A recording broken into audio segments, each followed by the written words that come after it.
Bienvenue sur ITV, bienvenue à Question Directe qui reçoit aujourd'hui M. Galoba. Galoba est le directeur général de la SOGIP. SOGIP, c'est la Société de gestion des infrastructures publiques dans les pôles urbains, pôles de Diamniadio et de Lac Rose. Monsieur le directeur, merci d'avoir accepté notre invitation. Je veux d'abord vous remercier, moi aussi, pour l'invitation et vous dire tout le plaisir que j'ai à y répondre favorablement. Merci d'être avec nous donc. Vous le savez, l'actualité très brûlante, c'est le coronavirus. Le Sénégal vient d'enregistrer son premier cas avec un Français qui revenait de vacances, qui habite aux Almadies, qui est atteint de la maladie. Est-ce que ce virus vous inquiète en tant qu'investisseur?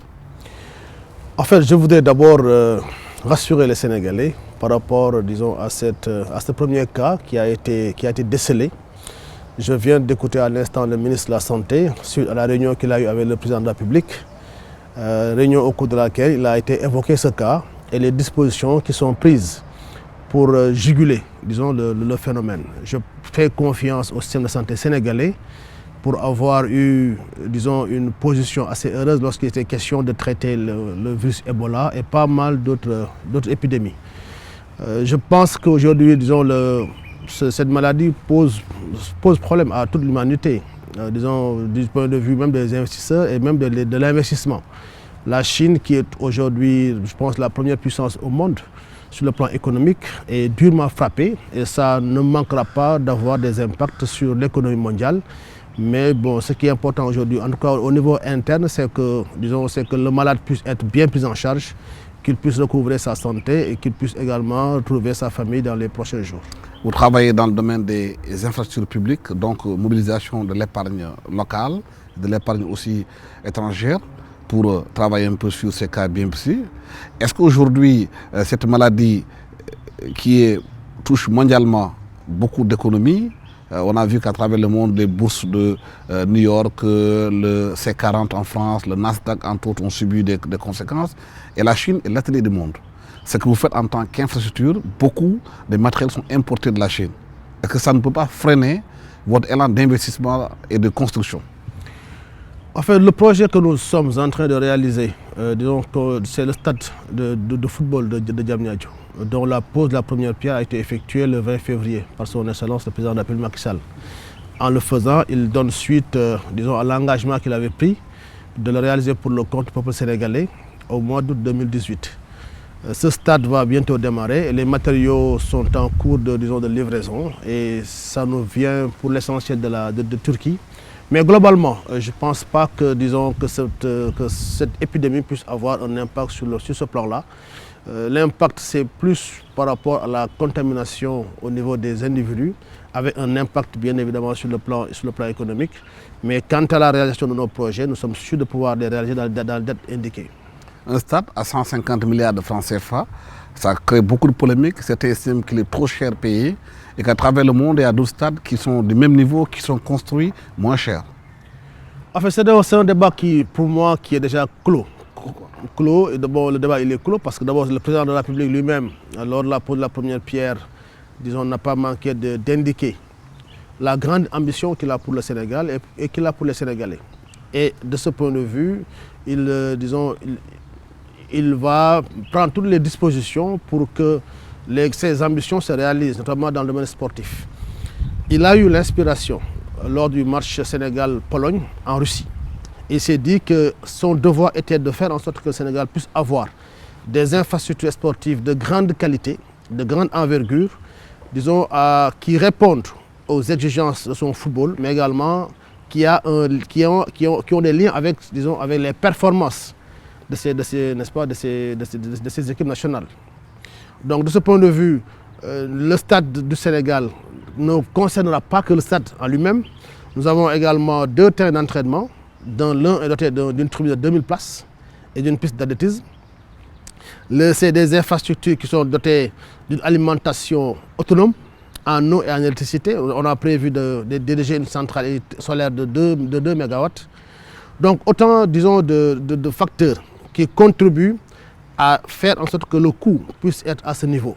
Sans compter le fait que le stade il est érigé à Diamniadio avec un sol particulier qui nécessite, disons, des investissements assez lourds du point de vue, disons, des fondations. Donc comparaison pour moi n'est pas raison. On peut ne pas avoir raison sur cette comparaison-là parce que nous estimons que les conditions ne sont pas les mêmes. Disons, les commodités que renferme ce stade ne sont pas les mêmes. C'est un stade ultra moderne avec des matériaux de dernière génération. Nous avons, disons, des salles de conférence de 800 places. Nous avons des studios de télévision, des studios de télévision pour les arbitres. Nous avons également des bars, des restaurants, des centres commerciaux, etc. On a beaucoup de commodités qui font qu'aujourd'hui le stade, disons, va répondre aux standards internationaux et qui feront la fierté du Sénégal.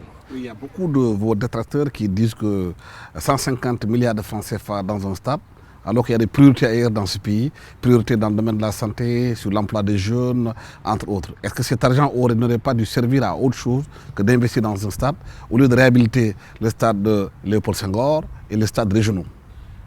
Non, les stades régionaux sont en train d'être réhabilités.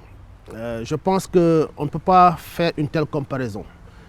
L'État du Sénégal fait face à beaucoup d'engagements, fait face à beaucoup d'impératifs dans le domaine de la santé, dans le domaine des infrastructures routières, autoroutières, dans tous les domaines. Mais ce qui est important aussi, c'est la vision que le chef de l'État a de faire de Diamniadio un hub sportif.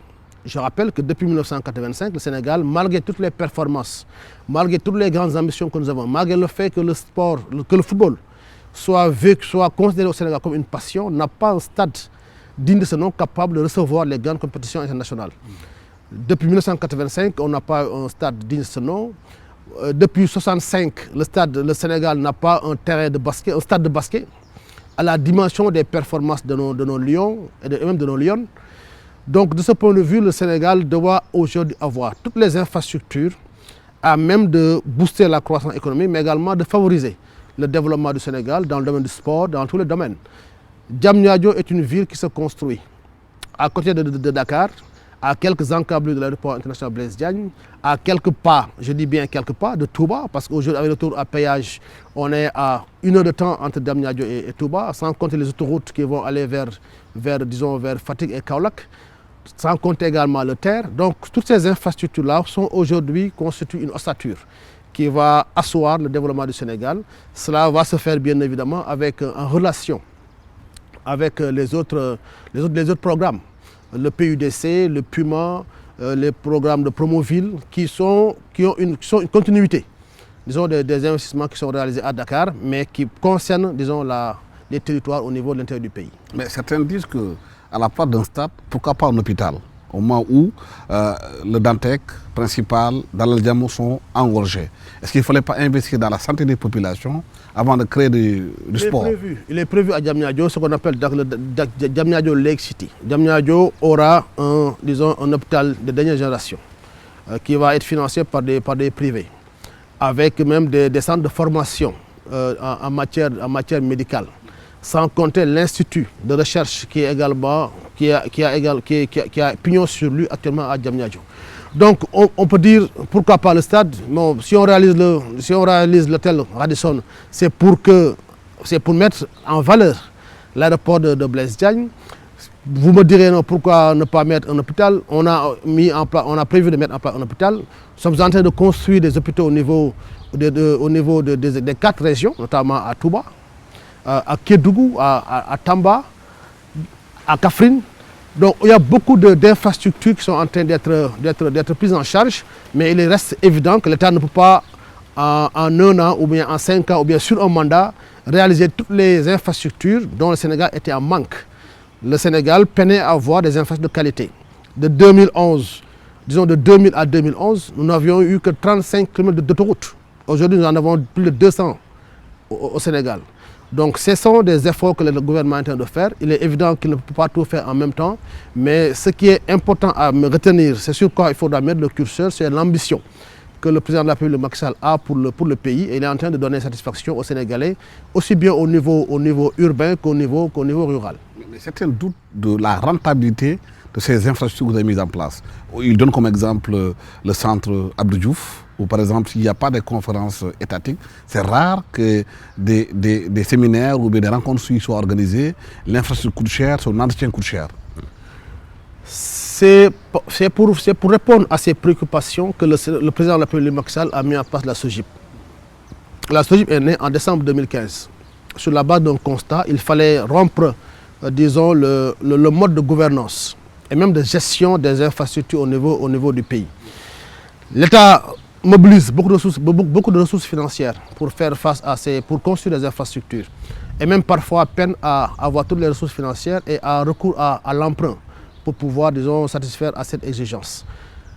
La SOGIP a été créée pour non seulement rechercher des ressources financières, mais également réaliser des infrastructures pour le compte de l'État, mais également assurer l'exploitation à travers un partenariat public-privé. Aujourd'hui, l'hôtel Radisson, actuellement, est en exploitation. C'est une infrastructure que la SOGIP a réalisée, dont l'exploitation est confiée à une entreprise et sur la base d'un contrat, sur la base d'un cahier des charges et sur la base duquel, disons, la SOGIP perçoit des redevances. Il en sera de même pour le centre des expositions, le Dakar Arena, le marché international, la gare du Gros Porteur. Et pour ce qui est du CICAD, je pense que ces infrastructures, il faudra comprendre le sens ou bien le fondement qui a présidé à leur élection. Il ne s'agira pas seulement de voir l'impact financier, mais il faudra ne pas perdre de vue l'aspect économique. L'aspect économique, c'est quoi? C'est la rentabilité du point de vue économique. Faire en sorte que Diamniadio puisse aujourd'hui construire un hub, que Diamniadio puisse recevoir les grandes compétitions internationales, que Diamniadio soit en mesure de recevoir les grandes conférences internationales. Ça va avoir un impact sur notre flotte, sur, disons, notre compagnie aérienne nationale. Ça aura un impact sur le développement de l'aéroport international Blaise Diagne. Ça aura un impact sur l'économie au sens large, sans compter, disons, les aspects sociaux ayant trait aux emplois, etc. Donc, Diamniadio, SOGIP ont une relation, disons, épidermique à la limite, parce que nous accompagnons le développement du pôle urbain de Diamniadio, nous accompagnons le désengorgement de Dakar. Récemment, il y a eu une étude en 1998 qui avait montré que le Sénégal perdait à peu près 100 milliards au niveau des embouteillages. Récemment, le ministre des Transports en a fait état. Il a parlé de 108 milliards que le Sénégal perdait sur le plan économique du fait des embouteillages. Aujourd'hui, toute cette manne financière-là peut être réinjectée dans l'économie du fait du désengagement de Dakar qui est en cours. Les ministères sont aujourd'hui pour l'essentiel à Diamniadio.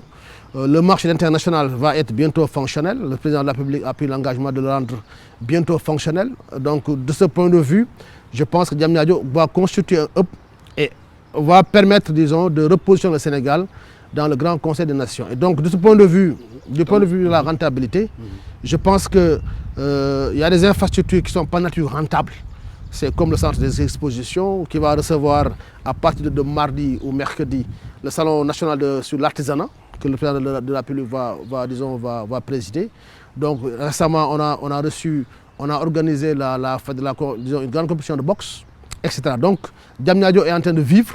Je pense que nous devons tous y participer pour que Diamniadio puisse avoir la position qui doit être la sienne. Tantôt dans votre propos, vous avez parlé de l'impact sur l'emploi.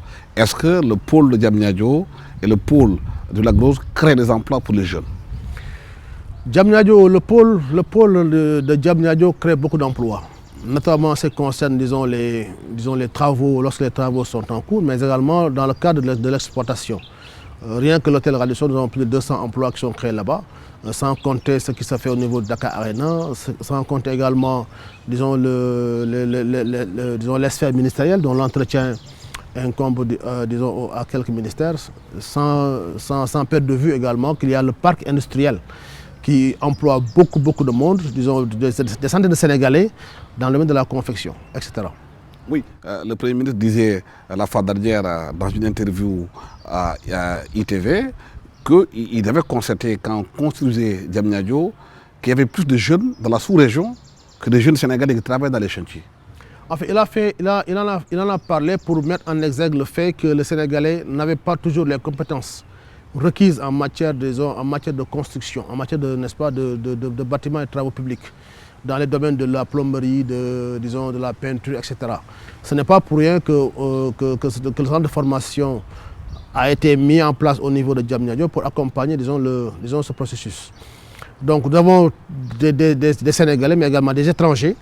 Cela montre tout simplement que Diamniadio aujourd'hui est dans une phase, disons, d'expansion et qu'il attire toutes les convoitises. Donc de ce point de vue, les Sénégalais également ont leur place à Diamniadio et ils l'occupent très bien. Pourquoi donc les grands industriels sénégalais, le privé sénégalais estiment qu'il est lésé dans les marchés attribués au centre de Diamniadio et à la plateforme de l'Agrose? Comme quoi c'est les entreprises étrangères, turques et françaises qui sont les plus présentes, qui gagnent pratiquement tous les marchés. J'ai suivi récemment la sortie du DG de l'ARMP qui disait que l'essentiel des marchés au Sénégal, de la commande publique, reviennent au privé national. Ça, c'est incontestable. Donc, près de 80% des marchés reviennent au privé national. Mais il est vrai également que, disons, qu'il y a de grands marchés qui sont octroyés aux étrangers. Le Sénégal est un pays ouvert. Le Sénégal aujourd'hui attire, disons, la finance mondiale. Le Sénégal, du fait de leadership, disons, éclairé du président de la République Macky Sall, la signature du Sénégal aujourd'hui, elle est très crédible. Et donc, elle attire cette signature beaucoup d'investisseurs qui veulent, disons, déployer l'activité économique au niveau du pays. Et le Sénégal ne peut pas s'en empêcher. Le privé national également, à travers les entreprises sénégalaises, gagne des parts de marché à l'étranger, notamment dans le domaine des BTP. Je pense que la préoccupation du secteur privé est une préoccupation fondamentale. On doit en tenir compte et je sais que le président de la République a mis en place beaucoup de mécanismes pour assurer le financement des activités du secteur privé, notamment avec la BNDE, avec le Fonds 6, le Fonds GIP. C'est des mécanismes de financement qui sont mis en place. Et je crois également que le privé national souhaiterait qu'il y ait une réforme du code des marchés publics qui permettrait que les marchés soient allotis. Disons qu'un marché d'une très grande importance puisse être divisé en plusieurs lots pour permettre, disons, au privé national de pouvoir en tirer profit. Autant l'administration est en train de faire des efforts en ce qui concerne sa modernisation, et ce n'est pas pour rien que le Sénégal a eu un bond important au niveau du doing business, en passant de la 141e place à la 123e en un an, avec toutes les réformes qui sont mises en place, avec tous les programmes et projets qui sont mis en place pour, disons, rendre attractif l'environnement des affaires au niveau du Sénégal. Autant aussi, je pense que le privé national doit faire beaucoup d'efforts pour mieux s'organiser, disons, mieux travailler ensemble pour avoir, disons, beaucoup plus de parts de marché sur la base, disons, d'une augmentation de la capacité de financement, mais également de l'intelligence et de l'expertise. Ils dénoncent un peu le manque de compétitivité qu'ils peuvent avoir par rapport aux étrangers. Quand ceux-là viennent au Sénégal, ils sont pratiquement subissent pas beaucoup de taxes. Il y a une facilité pour les entreprises étrangères de faire la compétition, alors qu'eux, ils sont soumis à une législation locale qui les taxe, donc ils ont des difficultés à compétir. En fait, le problème, c'est moins par rapport aux taxes que par rapport à la capacité de financement. Je pense que les projets que nous avons, c'est des projets très, très importants qui nécessitent beaucoup de ressources financières. Et je pense que c'est pourquoi je disais que le privé devrait pouvoir s'ajuster, s'adapter à cet environnement-là pour mieux accompagner l'État. Je pense que le privé, sa vocation, ce n'est pas seulement de se baser sur le budget de l'État pour faire, n'est-ce pas, des réalisations. Le privé aujourd'hui devrait se dire, écoutez, nous avons un président de la République qui est enthousiaste, qui est volontariste, qui est en train de bâtir une nouvelle ville, qui a déjà mis en place les infrastructures de base. Nous avons mis un hôtel, nous avons mis un centre de conférence, nous avons mis un stade, nous avons mis Dakar Arena, nous avons mis un marché, des routes, des autoroutes, un train express régional.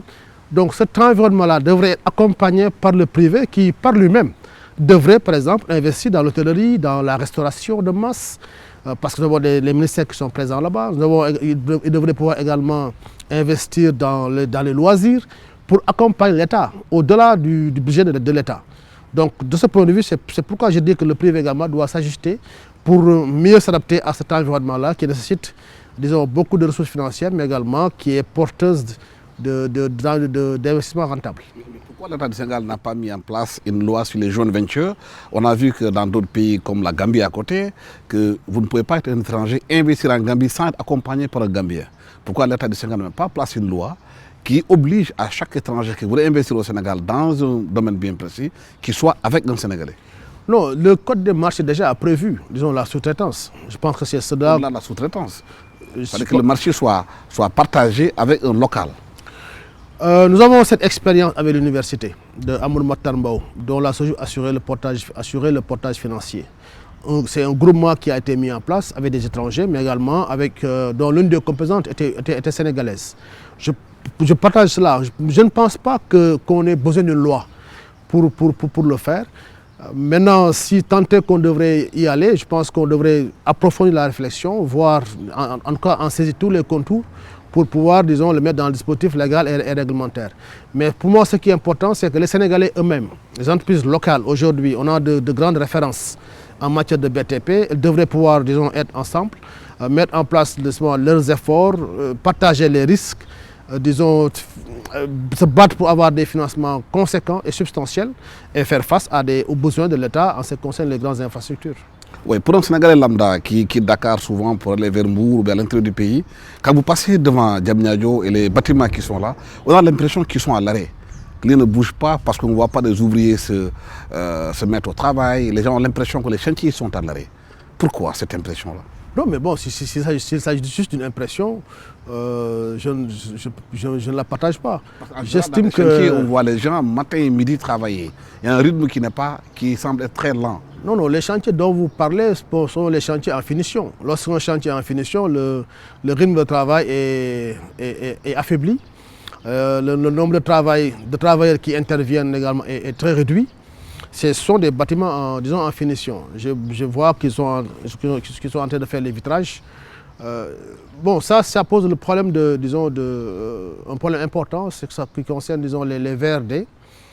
Beaucoup d'entre eux attendaient que l'État mette en place les VRD, c'est-à-dire les réseaux divers, l'eau, l'assainissement, etc. C'est également en cours. Le délégué général en charge de la promotion des pôles urbains a commencé le travail avec une entreprise de la place. Travaux qui ont été lancés par le secrétaire d'État, le ministre d'État, M. Boun Abdallah Dionne. Ces travaux sont en cours et vont permettre d'accélérer la présence des privés au niveau du pôle. C'est un problème qui a été posé par beaucoup qui veulent investir à Diamniadio. Comment on peut démarrer un chantier sans pour autant qu'on ait déjà mis en amont l'assainissement? Tout dépend des options. Je pense que Diamniadio aujourd'hui est devenu une réalité. Il y a cela 5 ans, il n'y avait aucune infrastructure, aucun ouvrage à Diamniadio. Et je pense que si on devait attendre, disons, le démarrage de l'assainissement, on serait encore à l'état primitif. Donc de ce point de vue, je pense que ce qui est important, c'est que Diamniadio aujourd'hui est dans une phase, disons, de développement. Diamniadio existe, est une réalité palpable qui fait la fierté non seulement du Sénégal, mais également de toute l'Afrique. C'est devenu un passage obligé pour tous les chefs d'État qui viennent au Sénégal pour s'en inspirer. Et donc je crois que l'assainissement est en cours, les VRD sont en train d'être installés et ça va mieux faciliter, disons, l'implantation du pôle. Vous avez mis plus de 350 milliards de francs CFA dans Diamniadio et dans le lac Rose pour construire là-bas les infrastructures qui seront occupées par les Sénégalais. Mais il y a un volet sur lequel les Sénégalais comptent beaucoup, c'est sur le logement.